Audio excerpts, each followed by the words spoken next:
Agora, continuo sem entender, Renato. Ele diz que o time está cansado, o Thiago Maia vai na beira do campo, diz que o time está morto e ele morre só fazendo 3 substituições. Quer dizer, eu não entendo, não. Eu entendo. Só que ele não está tendo noção de contexto. Ele é da corrente, assim como Guardiola e outros treinadores lá na Europa, que acham que 5 substituições desorganizam demais o time. Fica uma coisa muito aleatória e até os 5 se acertarem no campo, a coisa demora e o time se desorganiza. Só que contexto brasileiro, calendário brasileiro, se ele não fizer isso, ele está morto, ele não pode, ainda mais no Flamengo, que se preparou mal, etc, etc. Eu acho loucura essa coisa de não fazer as 5 substituições, não importa se tem garoto no banco, porque a questão toda é reoxigenar o time e descansar aqueles 5 que vão sair. O Abel está administrando o Palmeiras assim, ele bota sempre Dudu, Gustavo Gomes, Rafael Veiga para jogar, chega um determinado momento do jogo, tira. O Gustavo Gomes menos, mas o Veiga e o Dudu, que correm mais no campo, tiram. Tira, não importa quanto está o jogo. E o Sampaoli está arrebentando o time do Flamengo com essa de fazer só 3 substituições. O que você acha sobre isso? Não, acho um absurdo. Acho um absurdo. Não há modo de agir do Guardiola que justifique o que o Sampaoli faz aqui. Não há. Porque são contextos completamente diferentes, calendários completamente diferentes. E aqui o que acontece é que o Sampaoli está querendo matar o time do Flamengo.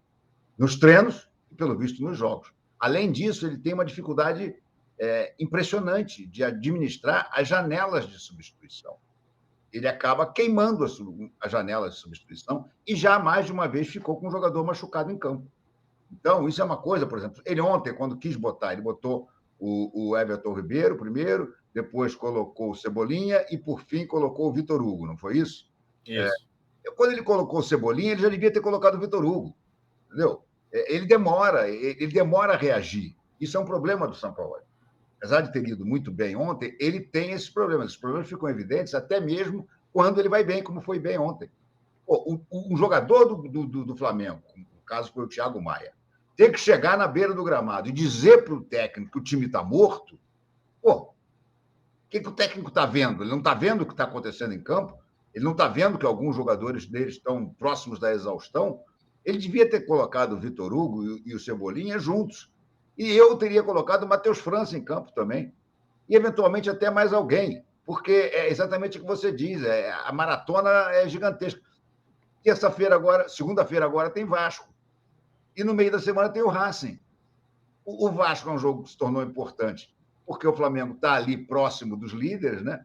Principalmente próximo do Palmeiras, que eu continuo a achar que é o grande favorito ao título, com todo respeito ao Botafogo. Acho que o Botafogo está fazendo uma campanha excepcional, mas eu não acredito que o Botafogo mantenha essa campanha até o final para realmente disputar o título. Então, a meta do Flamengo ali, para mim, tem que ser o Palmeiras. Não pode abrir muito do Palmeiras. Então, ele tem que ganhar esse jogo com o Vasco.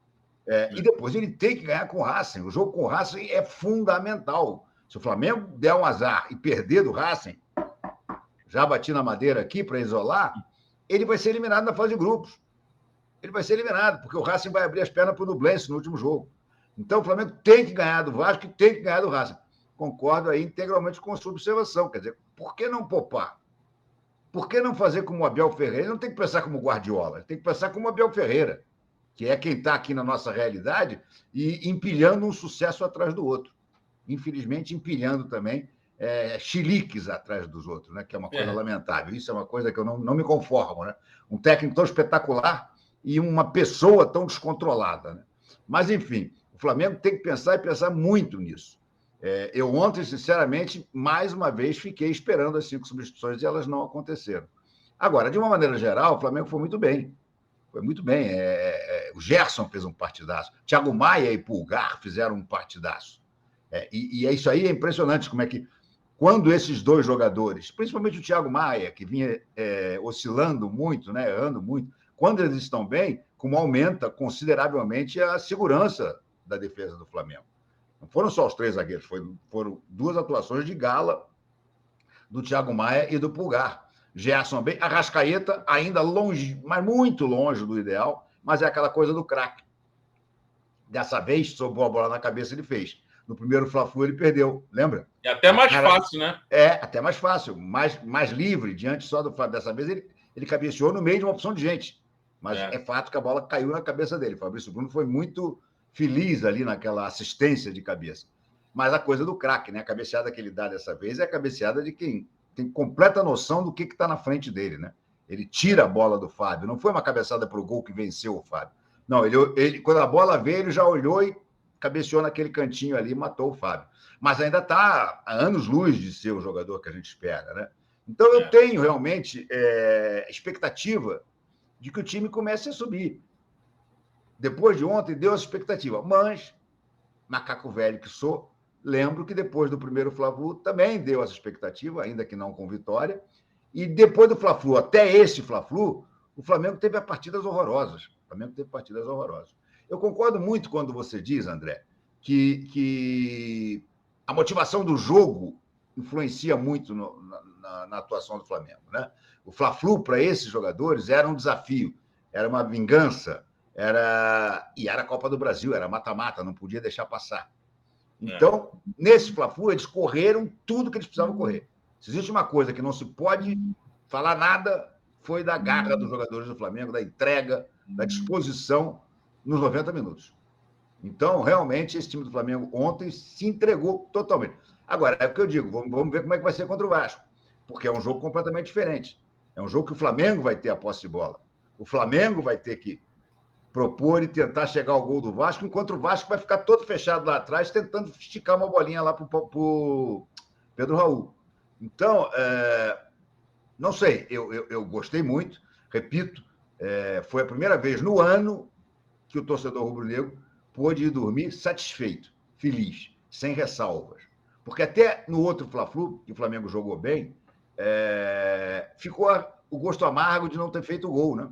Principalmente não ter feito o gol contra um adversário com um jogador a menos a partir de um determinado momento, 10, 12 minutos do segundo tempo. Então, jogamos bem, mas não ganhamos, fomos incapazes de ganhar. Ontem não, ontem a gente jogou bem e ganhou. Ainda que ainda esteja desperdiçando gols que normalmente não se pode desperdiçar, né? Num jogo mais pegado, num Flamengo e Palmeiras, por exemplo, o Flamengo não vai poder desperdiçar esses gols, não. Porque o Palmeiras dificilmente desperdiça, né? Então, a minha expectativa é essa. A minha expectativa é muito o que esperar. Mas agora eu vou fazer uma pergunta para você, André. E o Pedro? Como é que fica o Pedro nessa história toda? Porque ele nem entrou ontem, né? Isso é um detalhe. Ele nem entrou ontem.